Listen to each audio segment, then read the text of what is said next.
Hi friends, ഇന്ന് ഞാൻ explain ചെയ്യാൻ പോകുന്നത് പൂച്ചാണ്ടി എന്ന തമിഴ് മൂവിയാണ്. ഒരു 3 ചെറുപ്പക്കാർക്ക് ഒരു പഴയ കോയിൻ കിട്ടുവാണ്. ആ കോയിൻ കിട്ടിയതിനു ശേഷം അതുപയോഗിച്ച് അവർ ഓജോ ബോർഡ് കളിക്കുന്നു. ഈ ഒരു കാരണം കൊണ്ട് പിന്നീട് അവർക്കുണ്ടാവുന്ന കുറെ പ്രശ്നങ്ങളാണ് ഈ ഒരു മൂവിയിൽ പറഞ്ഞിരിക്കുന്നത്. ഇതൊരു കിടിലൻ സസ്പെൻസ് ത്രില്ലർ ഹൊറർ മൂവിയാണ്. അപ്പൊ ഈ ഒരു മൂവിന്റെ കഥ പൂർണ്ണമായിട്ട് മനസ്സിലാക്കണമെന്നുണ്ടെങ്കിൽ ഈ വീഡിയോ സ്കിപ്പാകാതെ കാണാൻ ശ്രമിക്കുക. സോ നമുക്ക് നേരെ സ്റ്റോറി നോക്കാം. என்ன தெரியுமா? நானே அதுவா பார்க்கலாம். டேய் என்னடா பண்ற காலடா?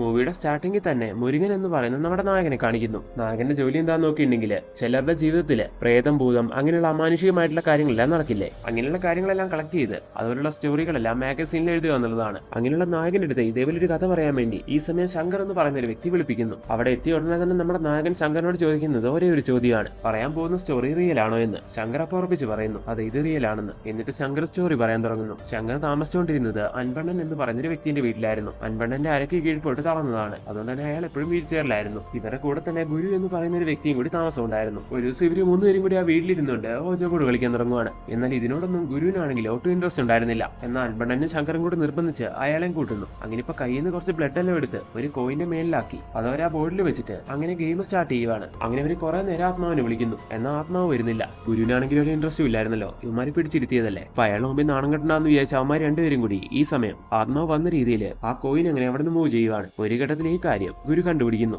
അങ്ങനെ നിങ്ങൾ നിങ്ങളുടെ ഒരു ഉടായ്പെന്നും പറഞ്ഞ് അയാൾ അവിടെ നിന്ന് എഴുന്നേറ്റ് പോകുന്നു. അങ്ങനെ പൻപണ്ണനും ശങ്കറും മാത്രമായി അവിടെ. ഈ സമയം ശങ്കർ ചോദിക്കുവാണ് മറ്റവനോട്, എന്താണോ നമ്മൾ ഇത്രയൊക്കെ വിളിച്ചിട്ട് സ്പിരിറ്റ് വരാത്തത് എന്ന്. എടാ നീ പോയിട്ട് റൂമിലിരിക്കുന്ന ആ പഴയ കോയിൻ എടുത്തോണ്ട് പോവാ, ആത്മാവിനെ ഇപ്പൊ ഇവിടെ വരുത്തി കാട്ടിത്തരാന്ന് ഈ സമയം അൻപണ്ണം പറയുന്നു. ഇവർക്ക് പഴയ കോയിൻസിന്റെ കുറെ കളക്ഷൻ ഉണ്ടായിരുന്നു. അങ്ങനെ ഇപ്പൊ അതിന്ന് അൻപണ്ണം പറഞ്ഞ ആ പഴയ കോയിൻ എടുത്തോണ്ട് വന്ന് അതിന്റെ മേളിൽ കുറച്ച് രക്തം ഒറ്റിച്ച് അവർ വീണ്ടും ഓജോ ബോർഡ് കളിക്കാൻ തുടങ്ങുന്നു. ഈ സമയം റിയൽ ആയിട്ട് ആത്മാവ് വരുന്നു. അപ്പൊ അവന്മാർ രണ്ടുപേരും പെട്ടെന്ന് ഗുരുവിനെ എവിടേക്ക് വിളിക്കുന്നു. എന്നിട്ട് അവനോട് പറയാണ്, എടാ ഇത് ഞങ്ങൾ ഉടായ്പ കാണിക്കുന്നതല്ല, ഇപ്പൊ റിയൽ ആയിട്ട് ആത്മാവ് വന്നതാണെന്ന്. ഈ സമയത്തും ഗുരുവിന് വിശ്വാസം വരുന്നില്ല. അപ്പൊ അവന്മാര് ഗുരുവിനോട് പറയുവാണ്, അങ്ങനെയാണെങ്കിൽ ഞങ്ങൾക്ക് രണ്ടുപേർക്കും അറിയില്ലാത്ത എന്തെങ്കിലും ഒരു ക്വസ്റ്റ്യൻ നീ ആത്മാവിനോട് ചോദിക്കുക, അതപ്പോ ഉത്തരം തരുമെന്ന് നോക്കാന്ന്. ഈ സമയം ഗുരു അവന്റെ ഗ്രാൻഡ് ഫാദറിന്റെ പേര് ആത്മാവിനോട് ചോദിക്കുന്നു. അപ്പൊ പളനി എന്നാണ് ആത്മാവ് റിപ്ലൈ കൊടുക്കുന്നത്. തന്റെ ഗ്രാൻഡ് ഫാദറിന്റെ പേര് എന്തായാലും ഇവന്മാർക്ക് അറിയാൻ ചാൻസ് ഇല്ല. അപ്പൊ ഇത് ആത്മാവ് തന്നെയാണെന്ന് ഈ സമയം ഗുരു മനസ്സിലാക്കുന്നു. അതിനുശേഷം അവര് 3 പേരും കൂടി ആ ആത്മാവിനോട് നിന്റെ പേരെന്താണ്, നീ എപ്പോഴാ കൊല്ലപ്പെട്ടത്, ഇങ്ങനെയുള്ള കാര്യങ്ങളെല്ലാം ചോദിക്കുന്നു. അപ്പൊ ആത്മാവ് അതിന് മല്ലിക 2010 മരിച്ചത് ഇങ്ങനെയൊക്കെ പറയുവാണ്. അങ്ങനെ കുറച്ചേരം കഴിഞ്ഞ് അവരാണെങ്കിൽ ആ ഗെയിം എല്ലാം സ്റ്റോപ്പ് ചെയ്ത് എഴുന്നേറ്റ് പോയി കിടക്കുന്നു. അടുത്ത ദിവസം രാവിലെ ഗുരു ആണെങ്കിൽ ഇന്നലെ ആത്മാവ് പറഞ്ഞായിരുന്നല്ലോ മല്ലിക എന്നാണ് അവളുടെ പേരെന്ന്. അങ്ങനെ ഇപ്പൊ ആ പേരെല്ലാം ഫേസ്ബുക്കിൽ സെർച്ച് ചെയ്ത് നോക്കുവാണ്. അങ്ങനെ ഇപ്പൊ മല്ലിക എന്ന പേരുള്ള ഒരു പ്രൊഫൈല് ഗുരുവിന് കിട്ടുകയും ചെയ്യുന്നു. അങ്ങനെ ഇപ്പൊ അതെല്ലാം ഓപ്പൺ ചെയ്ത് നോക്കുന്ന സമയം ഇന്നലെ ആത്മാവ് പറഞ്ഞ കുറേയധികം കാര്യങ്ങൾ അതുമായിട്ട് സിങ്ക് ആവുകയാണ്. അങ്ങനെ ഗുരുവിന് മനസ്സിലാവുന്നു അപ്പൊ ഇതാണ് ആ മല്ലിക എന്ന് പറയുന്ന പെണ്ണെന്ന്. അതിനുശേഷം ഗുരു അൻപണ്ണനോടും ശങ്കറിനോടും ഈ കാര്യങ്ങളെല്ലാം ഷെയർ ചെയ്യുന്നു. എന്നിട്ട് ഫേസ്ബുക്കിലൂടെ കണ്ടുപിടിച്ച അവളുടെ പ്രൊഫൈലും അവളുടെ ഫോട്ടോസ് എല്ലാം കാട്ടിക്കൊടുക്കുവാണ്. എന്തായാലും രാത്രി നമുക്ക് മല്ലികന്റെ ആത്മാവിനെ വിളിച്ച് ഒന്നുകൂടി കമ്മ്യൂണിക്കേറ്റ് ചെയ്യാന്നും പറഞ്ഞ് ഈ സമയത്ത് അവർ അതിന് വേണ്ട കാര്യങ്ങളെല്ലാം പ്ലാൻ ചെയ്യുന്നു. കുറച്ചേരം കഴിഞ്ഞ് ശങ്കർ ആണെങ്കിൽ ഒന്ന് പുറത്ത് പോയിട്ട് വരാമെന്ന് പറഞ്ഞ് പുറത്തേക്ക് പോവാണ്. ശങ്കറിന് ലോട്ടറി എടുക്കുന്ന ശീലം ഉണ്ടായിരുന്നു. ഇപ്പോഴും അതേപോലെ ലോട്ടറി എടുക്കാൻ വേണ്ടിയാണ് അയാൾ പോയിരിക്കുന്നത്. അവിടെ നിന്ന് തിരിച്ചു വരുന്ന ശങ്കർ ആണെങ്കിൽ ആ ആത്മാവിനോട് കമ്മ്യൂണിക്കേറ്റ് ചെയ്യാൻ പറ്റുന്ന രീതിയിലുള്ള ഒരു ചാർട്ടും വാങ്ങിക്കൊണ്ടാണ് വരുന്നത്. അങ്ങനെ ഇപ്പൊ അത് വെച്ച് അന്ന് രാത്രി ആ ആത്മാവിനോട് അവർ കമ്മ്യൂണിക്കേറ്റ് ചെയ്യാൻ തുടങ്ങുന്നു. ഈ സമയം ശങ്കർ ആത്മാവിനോട് പറയുകയാണ്, എനിക്കൊരുപാട് സാമ്പത്തിക പ്രശ്നങ്ങളുണ്ട്, അതായത് ഒരുപാട് പണത്തിന് ആവശ്യമുണ്ട്. വലിയൊരു തുക ലോട്ടറി അടിച്ചാൽ എന്റെ പ്രശ്നങ്ങളെല്ലാം മാറും. ഈ ഒരു കാര്യം മനസ്സിൽ കണ്ട് ഞാൻ കുറെ നാളായി ലോട്ടറി എടുക്കാൻ തുടങ്ങിയിട്ട്, എന്നാൽ ഇതുവരെ ഒരെണ്ണം പോലും അടിച്ചിട്ടില്ല. സോ നെക്സ്റ്റ് അടിക്കാൻ പോകുന്ന ഒരു ലോട്ടറിയുടെ നമ്പർ നീ എനിക്ക് പറഞ്ഞു തരുമോ? അങ്ങനെയാണെങ്കിൽ കറക്റ്റ് അത് അന്വേഷിച്ച് കണ്ടെത്തി ഞാൻ വായിക്കോളാം. ഈ സമയം ആത്മാവ് ശരി ഞാൻ നിനക്ക് നമ്പർ പറഞ്ഞുതരാം, പകരമായിട്ട് നീ എനിക്ക് എന്ത് ചെയ്യുന്നു ചോദിക്കുന്നു. അപ്പൊ എന്തും ചെയ്യാന്ന് ശങ്കർ പറയുമ്പോൾ ഗുരു പറയുകയാണ്, ഇത് ശരിയായിട്ട് എനിക്ക് തോന്നുന്നില്ല, എന്തൊക്കെ പ്രശ്നങ്ങൾ ഉണ്ടാകാൻ പോകുന്നതായിട്ട് എന്റെ മനസ്സ് പറയുന്നു, അതുകൊണ്ട് നമുക്ക് ഇതിവിടെ വെച്ച് നിർത്താം. ഗുരു ഈ പറയുന്ന കേൾക്കുമ്പോൾ തൊപ്പൻ സൊക്കന്റെ ധൈര്യത്തിലാണോ നീ ഇങ്ങനെയെല്ലാം പറയുന്നതെന്ന് ഗുരുവിനോട് ആത്മാവ് ചോദിക്കുന്നു. ഇത് കണ്ടത് ആകെ ദേഷ്യപ്പെട്ട് ആകെ വല്ലാതായി ഗുരു അവിടെ എഴുന്നേറ്റ് പോകുന്നു. എന്തോ പ്രശ്നമുണ്ടെന്ന് മനസ്സിലാക്കി ഈ സമയം അൻപണ്ണനും ശങ്കറും തക്കാലത്തേക്ക് ഗെയിം സ്റ്റോപ്പ് ചെയ്യുകയും ചെയ്യുവാണ്. അടുത്ത സീനിൽ ആത്മാവ് പറഞ്ഞ കാര്യങ്ങളെല്ലാം ആലോചിച്ചുകൊണ്ട് ഗുരു ഒരു സിഗരറ്റ് വലിച്ച് പുറത്ത് അങ്ങനെ ഇരിക്കുവാണ്. ടീച്ചേഴ്സും രാവിലെ നോക്കുമ്പോൾ ഗുരു എന്ന് പറയുന്ന വ്യക്തിയെ അവിടെ എങ്ങും കാണുന്നില്ല. കോൾ ചെയ്തിട്ട് കോളും പോകുന്നില്ല. അതുകൊണ്ട് തന്നെ ഞാനൊന്ന് അന്വേഷിച്ചിട്ട് വരാമെന്നും പറഞ്ഞ് ശങ്കർ അയാളെ അന്വേഷിച്ചിറങ്ങുവാണ്. അങ്ങനെ കുറെ അന്വേഷിച്ച് ഗുരുവിനെ അയാൾ കണ്ടുപിടിക്കുന്നു. അങ്ങനെ ഇപ്പൊ ഗുരുവിനോട് ഇരുന്ന് സംസാരിക്കുവാണ് അയാള്. നിനക്കറിയാലോ എന്റെ സാമ്പത്തിക പ്രശ്നങ്ങളൊക്കെ, അതൊക്കെ ഒതുങ്ങിക്കോട്ടെ എന്ന് വിചാരിച്ചാണ് പ്രൈസ് കിട്ടുന്ന ഒരു ലോട്ടറിയുടെ നമ്പർ ഞാൻ ആത്മാവിനോട് ചോദിച്ചത്. അതൊക്കെ പോട്ടെ, നീ വീട്ടിലേക്ക് വാ, നമുക്ക് വീട്ടിലേക്ക് പോവാന്ന് ഈ സമയത്ത് ഗുരുവിനോട് ശങ്കർ പറയുകയാണ്. അപ്പൊ ഗുരു പറയാണ്, ഇല്ല ഞാൻ അങ്ങോട്ടില്ല, എനിക്കിപ്പോ അങ്ങോട്ട് വരാൻ തന്നെ പേടിയാവുന്നു. ഇത് കേൾക്കുന്ന ശങ്കർ, അയ്യേ നിനക്ക് പേടിയാവാൻ തുടങ്ങിയെന്ന് ചോദിച്ചുകൊണ്ട് അവനെ നോക്കി കളിയാക്കി ചിരിക്കും. ചോദിക്കുവാണ്, എടാ നമ്മളുമായിട്ട് ഒരു പരിചയമില്ലാത്ത മല്ലികയുടെ ആത്മാവാണ് ഇതെന്ന് എനിക്ക് തോന്നുന്നില്ല. ഇത് നമ്മളുമായിട്ട് നല്ല പരിചയമുള്ള മറ്റാരുടെയോ ആത്മാവാണ്. അന്ന് ആത്മാവിന്റെ മുത്തച്ഛന്റെ പേര് പറഞ്ഞപ്പോഴേ എനിക്കൊരു സംശയം തോന്നിയതാ. ഇന്നലെ അവള് തൊപ്പൻ ചൊക്കന്റെ കാര്യവും പറഞ്ഞത് കേട്ടില്ലേ? തൊപ്പൻ എന്ന് പറഞ്ഞാൽ ഗണപതി ഭഗവാൻ, ചൊക്കൻ എന്ന് പറഞ്ഞാൽ ശിവ ഭഗവാൻ. ഈ രണ്ട് ദൈവങ്ങളെ ഞങ്ങളുടെ കുടുംബക്കാര് പാരമ്പര്യമായിട്ട് ആരാധിക്കാറുണ്ട്. സോ അതിലുള്ള കാര്യങ്ങളല്ല എങ്ങനെ ഒരു പരിചയമില്ലാത്ത മല്ലിക എന്ന് പറയുന്ന ആത്മാവിന് മനസ്സിലായി. അതുകൊണ്ടാണ് ഞാൻ പറഞ്ഞത് തീർച്ചയായിട്ടും അത് മല്ലികന്റെ ആത്മാവല്ല, മറ്റാരുടെയാണ്. അങ്ങനെ ഗുരു പറയുന്ന ഈ കാര്യങ്ങളെല്ലാം കേട്ട ശങ്കർ, ശരി അതൊക്കെ നമുക്ക് ആലോചിക്കാം, നീ ആദ്യം വീട്ടിലേക്ക് വാ. ഇങ്ങനെയും പറഞ്ഞ ഗുരുവിനെ നിർബന്ധിച്ച് ശങ്കര വീട്ടിലേക്ക് കൂട്ടിക്കൊണ്ട് പോകുന്നു. അങ്ങനെ വീട്ടിലേക്ക് എത്തിയതിനു ശേഷം അവർ മൂന്നുപേരും കൂടി ആ ചാർട്ട് എടുത്ത് വെച്ച് ആത്മാവിനോട് വീണ്ടും സംസാരിക്കാൻ തുടങ്ങുന്നു. ചോദിക്കുന്നത്, നീ ശരിക്കും മല്ലികന്റെ ആത്മാവ് തന്നെയാണോ എന്നാണ്. ഇത് കേട്ടതോ ആത്മാവിനാകെ ദേഷ്യം വരുന്നു. അപ്പോൾ അവള് ടോട്ടലി ഡിഫറെന്റ് ആയിട്ട് പെരുമാറാൻ തുടങ്ങുന്ന സമയം, ഞാൻ പറഞ്ഞില്ലേ മല്ലികന്റെ ആത്മാവല്ലേ ഇതെന്ന് ഞാൻ പറഞ്ഞില്ലേ, ഇപ്പൊ നിങ്ങൾക്ക് വിശ്വാസം വന്നില്ലേ എന്നൊക്കെ ചോദിച്ച് ഗുരു ആണെങ്കിൽ ആകെ ദേഷ്യപ്പെടുന്നു. അങ്ങനെ അവനും എന്തോ ഭ്രാന്ത് കയറിയ പോലെ ആയിട്ട് അവൻ ആ ചാർട്ടും കോയിനും എടുത്ത് ജനലിലൂടെ വീടിന് പുറത്തേക്ക് ഇടുന്നു. അത് ഇനി എല്ലാവരും എന്ത് നോക്കിയിരിക്കുക, പോയി കിടക്കാൻ പറഞ്ഞ് അവൻ അങ്ങനെ അവന്റെ റൂമിലേക്കും പോകുന്നു. കുറെ നേരം കഴിഞ്ഞ് ശങ്കർ ആണെങ്കിൽ ബാത്റൂമിലേക്ക് വരുമ്പോൾ കാണുന്ന കാഴ്ച എന്താന്ന് നോക്കിയിട്ടുണ്ടെങ്കിൽ അവിടെ മരിച്ചു കിടക്കുന്ന ഗുരുവിനെയാണ്. അങ്ങനെ ഇപ്പൊ ശങ്കർ ഈ കാഴ്ച കണ്ടതും അൻപണ്ണാന്നും പറഞ്ഞവരൊക്കെ വിളിക്കുന്നു. അങ്ങനെ അൻപണ്ണനും വന്ന് ഈ ഞെട്ടിക്കുന്ന കാഴ്ച കാണുവാണ്.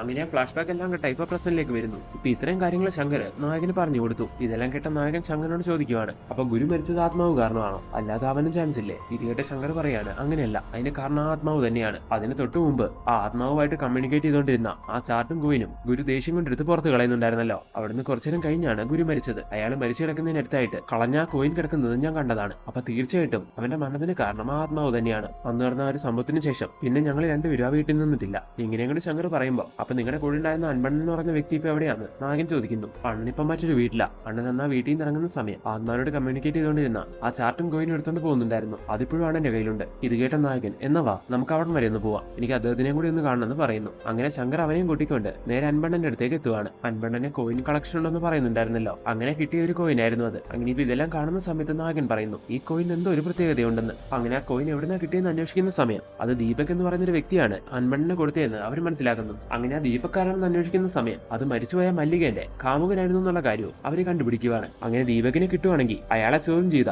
മല്ലിക എങ്ങനെ മരിച്ചെന്നുള്ള കാര്യം കണ്ടുപിടിക്കാലോ എന്ന് വിചാരിച്ച് അടുത്ത സീനിൽ ദീപക് എവിടെയുള്ള എന്നുള്ള കാര്യങ്ങളെല്ലാം കണ്ടെത്തി ഇവര് മൂന്നുപേരും കൂടി അയാളെ അന്വേഷിച്ചിറങ്ങുവാണ്. അങ്ങനെ അടുത്ത സീനിൽ അയാളുടെ ഫ്ലാറ്റിലേക്ക് ഇവര് മൂന്നുപേരും ഒഴിച്ചാവുന്നു. അങ്ങനെ ഇപ്പൊ വാതിലിൽ തട്ടുന്ന സമയം ദീപക് വന്ന് വാതിൽ ഉറക്കുവാണ്. ഈ സമയം അവർ ആ കോയിൻ കാണിച്ചിട്ട്, ഈ കോയിൻ നിനക്ക് ഓർമ്മയില്ലേ, ഇത് നീയാണ് അൻപണ്ണനെ കൊടുത്തത്, പിന്നെ നിന്റെ കാമുകയായിരുന്ന മല്ലികയ്ക്ക് എന്താ പറ്റിയത്? ഇത്രയും അവർ ചോദിക്കുന്ന സമയം ഈ ചോദ്യങ്ങളെല്ലാം കേട്ടൊന്നും മിണ്ടാതെ ദീപക് പെട്ടെന്ന് ആ ഡോർ ക്ലോസ് ചെയ്യുന്നു. ഈ സമയം അവർ വീണ്ടും ഡോറി തട്ടുവാണ്. അപ്പൊ ഒന്ന് വാതിലുറക്കുന്ന ആളെ കണ്ട് ഇവർ അകഞ്ഞെട്ടുന്നു. അതെ, വന്ന് വാതിലുറക്കുന്നത് മറ്റാരുമില്ല, മല്ലികയായിരുന്നു. അങ്ങനെ ഇപ്പൊ അവളെ കണ്ട് എല്ലാരും ഞെട്ടി നിൽക്കുന്ന സമയത്ത് അവൾ സംഭവിച്ച കാര്യങ്ങളെല്ലാം ഇവരോട് പറയാൻ തുടങ്ങുന്നു. മല്ലിക കോളേജിൽ സെക്കൻഡ് ഇയർ പഠിച്ചുകൊണ്ടിരിക്കുന്ന സമയം ഒരു ആർക്കിയോളജിക്കൽ സർവേന്റെ ഭാഗമായിട്ട് ഇവരൊരു സ്ഥലം വിസിറ്റ് ചെയ്യുവാണ്. അത് ഉണങ്ങി വരണ്ടു കിടക്കുന്ന ഒരു സ്ഥലമായിരുന്നു. ആ സ്ഥലത്ത് ഒരു പ്രത്യേക ഭാഗത്ത് എന്തോ ഒരു പ്രത്യേകത നോട്ട് ചെയ്ത് മല്ലിക അവിടെ ചെന്ന് നോക്കുവാണ്. ആ സമയം അവൾക്ക് അവിടെ കിടന്ന ഒരു കോയിൻ കിട്ടുന്നു. ആ കോയിൻ ആയിരുന്നു ഇത്. പഴയ ഒരു കോയിൻ ആയതുകൊണ്ട് തന്നെ കാണാൻ നല്ല ഭംഗിയുള്ളതായിരുന്നു അത്. അതുകൊണ്ട് തന്നെ മല്ലിക ആണെങ്കിൽ അത് എടുത്തുകൊണ്ടേ റൂമിൽ വെക്കുന്നു. അത് കൊണ്ടുവച്ചതിന് ശേഷം അവളുടെ റൂമിൽ അമാനുഷികമായിട്ടുള്ള കുറെ കാര്യങ്ങൾ നടക്കാൻ തുടങ്ങുവാണ്. പാതിരാത്രി സമയത്ത് റൂമിനകത്ത് നിന്ന് സൗണ്ട് കേൾക്കുന്നു. ആ കോയിൻ വെച്ചിരിക്കുന്ന അലമാര താനെ തുറന്നു വരുന്നു. അങ്ങനെ പല പല പ്രശ്നങ്ങൾ അങ്ങനെ സംഭവിക്കാൻ തുടങ്ങുവാണ്. ഒരു ദിവസം നായികയുള്ള ഫ്രണ്ട്സും കൂടി ഒന്ന് പുറത്തേക്ക് പോകുന്ന സമയം വഴിയിൽ വെച്ച് അവരൊരു സ്വാമിനെ കാണുന്നു. ആ സ്വാമി ഈ സമയത്ത് മല്ലികനോട് പറയുന്നുണ്ട്, മോളെ നിന്റെ അടുത്ത് ഒരു കറുത്ത രൂപം എനിക്ക് കാണാൻ കഴിയുന്നുണ്ട്. അത് ഇൻഡിക്കേറ്റ് ചെയ്യുന്നത് നീ എന്തോ ആപത്തിലാണെന്നാണ്. അതുകൊണ്ട് എത്രയും വേഗം നീ അമ്പലത്തിലേക്ക് വാ, വേണ്ട പരിഹാര കർമ്മങ്ങൾ ഞാൻ ചെയ്തു തരാന്ന്. എന്നാൽ ഇത് കേൾക്കുന്ന മല്ലികയാണെങ്കിൽ അതൊന്നും വലിയ കാര്യമാക്കുന്നില്ല.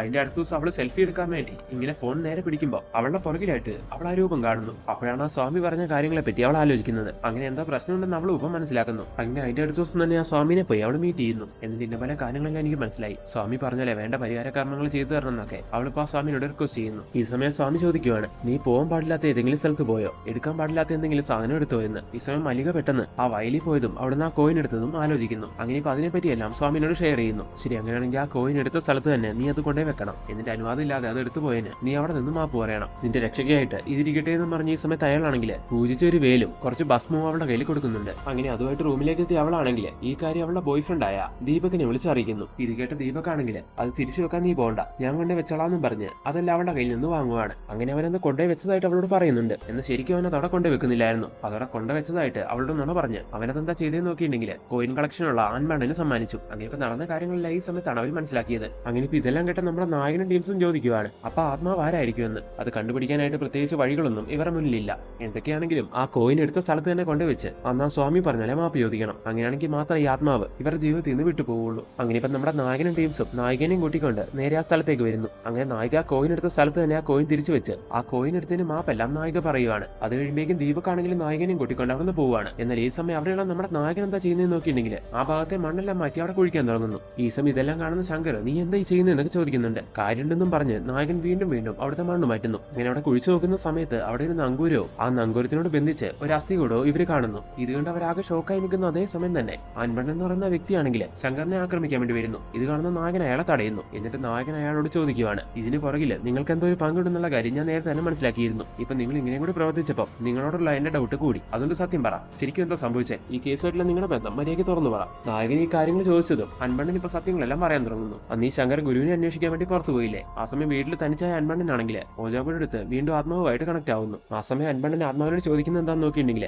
എന്റെ വയ്യാതിരിക്കുന്ന ഈ കാല് നീ നിന്റെ ശക്തി ഉപയോഗിച്ചൊന്ന് ഭേദമാക്കി തരുമെന്നാണ്. ഈ സമയം ആത്മാവ് പറയുന്നു, നിന്റെ ആഗ്രഹം ഞാൻ സാധിച്ചു തരാം, പക്ഷെ പകരമായിട്ട് നീ എനിക്കൊരു മനുഷ്യ ശരീരം തരണമെന്ന്. ഇത് കേൾക്കുന്ന സമയത്ത് തന്റെ കാല് ശരിയാവുമല്ലോ എന്ന് ആലോചിച്ച് കൂടുതലൊന്നും ചിന്തിക്കാതെ അൻപണ്ണൻ അതിനൊക്കെ പറയുന്നു. അവിടുന്ന് കുറച്ചേരം കഴിയുമ്പോഴേക്കുമാണ് ഗുരുവിനെ കണ്ടെത്തി ശങ്കർ അയാളെ കൂട്ടിക്കൊണ്ട് തിരികെ വരുന്നത്. വന്നതിന് ശേഷം ആത്മാവിനോട് കണക്ട് ആയി ആകെ ഭ്രാന്ത് പിടിച്ച അവസ്ഥയിൽ ഗുരു ആ ഷീറ്റും കോയിനെല്ലാം എടുത്ത് പുറത്ത് കളയുന്നുണ്ടായിരുന്നല്ലോ. ഇത് ഈ സമയം അൻപണ്ണനാണെങ്കിൽ ഒട്ടും ഇഷ്ടമായിട്ടുണ്ടായിരുന്നില്ല. അങ്ങനെ എല്ലാവരും ഇറങ്ങിയതിനു ശേഷം അയാൾ പുറത്തുപോയി ആ ഷീറ്റും കോയിനെല്ലാം എടുത്തുകൊണ്ട് അകത്തേക്ക് വരുന്നു. എന്നിട്ട് വീണ്ടും അതിലൂടെ ആത്മാവുമായിട്ട് അയാളെ കണക്ട് ആവുന്നു. ഈ സമയത്ത് അയാൾ ആത്മാവിനോട് ചോദിക്കുന്നത് അയാളുടെ കാലിനെ പറ്റിയാണ്. അപ്പൊ ആത്മാവ് എന്താ ചെയ്യുന്നതെന്ന് നോക്കിയിട്ടുണ്ടെങ്കിൽ അയാൾക്ക് എഴുന്നേറ്റ് നടക്കാനുള്ള ശക്തി കൊടുക്കുന്നു. എന്നിട്ട് വീണ്ടും അയാൾ ആ ചെയറിൽ എത്തിയിട്ട് ആത്മാവ് അയാളോട് പറയുവാണ്, ഞാൻ ആവശ്യപ്പെട്ട പോലെ നീ എനിക്കൊരു മനുഷ്യ ശരീരം തന്ന നിനക്ക് ഇനിയുള്ള കാലം ഇതേപോലെ നടക്കാൻ പറ്റുന്ന രീതിയിലേക്ക് ഞാൻ നിന്നെ ആക്കി തരാം. ഇത് കേട്ട അൻപണ്ണൻ, പക്ഷെ ഞാൻ നിനക്ക് ആരുടെ മനുഷ്യ ശരീരം തരുമെന്ന് ചോദിക്കുന്നു. അപ്പൊ ആത്മാവ്, നിന്റെ കൂടെ നിന്റെ 2 ഫ്രണ്ട്സ് ഇല്ലേ, അതിലൊരുത്തന്നെ തന്നാൽ മതി എന്ന് പറയുന്നു. ഇത് കേട്ട അൻപണ്ണനാണെങ്കിൽ എന്ത് റിപ്ലൈ കൊടുക്കണം എന്നറിയാതെ ആകെ സ്റ്റക്കായി നിൽക്കുന്ന അതേ സമയം തന്നെ അയാൾ ആരും അറിയാതെ ഇങ്ങനെ ആത്മാവിനോട് കണക്ട് ആയിരിക്കുന്നതും കണ്ടുകൊണ്ട് അവിടേക്ക് ഗുരു വരുവാണ്. ഈ സാധനം ഞാൻ എടുത്ത് കളഞ്ഞതല്ലേ, ഇനി ഇത് ഇവിടെ ഉപയോഗിക്കില്ലെന്ന് ഞാൻ പറഞ്ഞതല്ലേ, വീണ്ടും നിങ്ങൾ ഇത് എടുത്തുവല്ലേ എന്ന് ചോദിച്ചുകൊണ്ട് ഈ സമയം ഗുരു